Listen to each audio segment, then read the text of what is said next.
Jon Schaffer is with us. Sons-of-liberty.net. Okay? Linked up at Infowars.com and PrisonPlanet.com. We just got introed there with We the People. We're going to go out with We the People. And this time has run out. I'll be back live Sunday, but I'm going to get some closing comments from you, John. Again, we're honored you're here and very thankful for the great contribution you've made towards fighting the tyranny and waking folks up and setting brush fires in the minds of men and women everywhere. Sunday, 4 to 6 p.m. in the aftermath of Copenhagen. We don't know how bad this agreement's going to be. It's got the global government and the global tax, but it's only got 2 of the global taxes in it.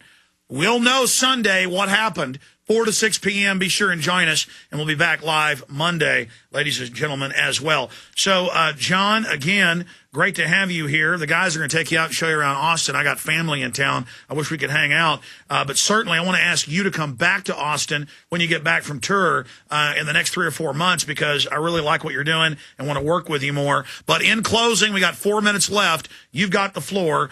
Jon Schaffer, founder of Iced Earth and Sons of Liberty, launching his free album today for you. Take advantage of it, folks. A new weapon in the info war. Jon Schaffer.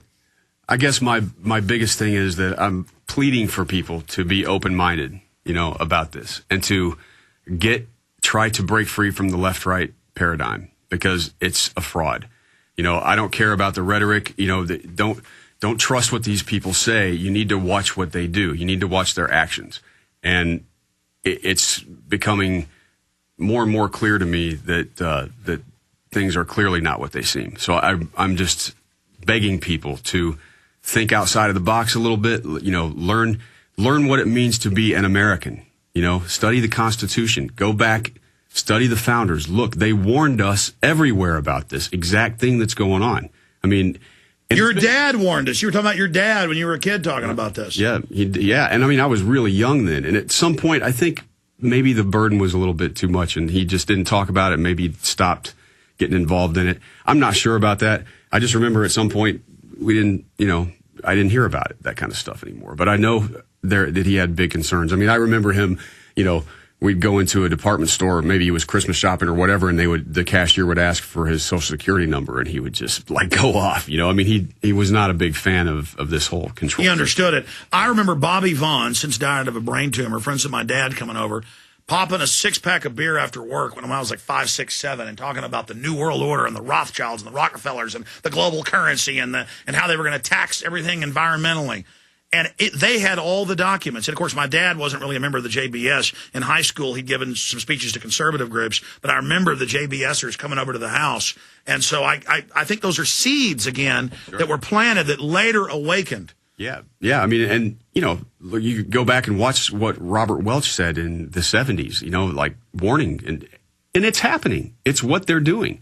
So, and notice how they get attacked by people, by COINTELPRO saying they're feds. No, judge a tree by its fruits. The JBS has done a great job. Absolutely. And I'm going to be joining that society here shortly. So, because I just think that this whole thing, you got to give it to them. It's ingenious. There's no doubt. And they have pulled off something that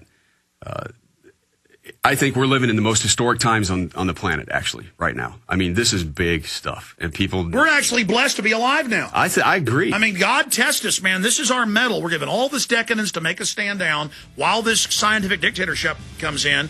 Will we have the strength to wake up and put it down and slay the dragon? I think we do. And I actually, the funny thing is, I always, in interviews, when people would ask me, if you could time travel, where would you go? And I always said to the American Revolution. I felt like I was born in the wrong time period for most of my life. I mean, when I was a little kid, that's the way my room was decorated. I didn't have... But that was your destiny, John, in closing, because you are in the second 1776. Yes. Thank you for listening to GCN.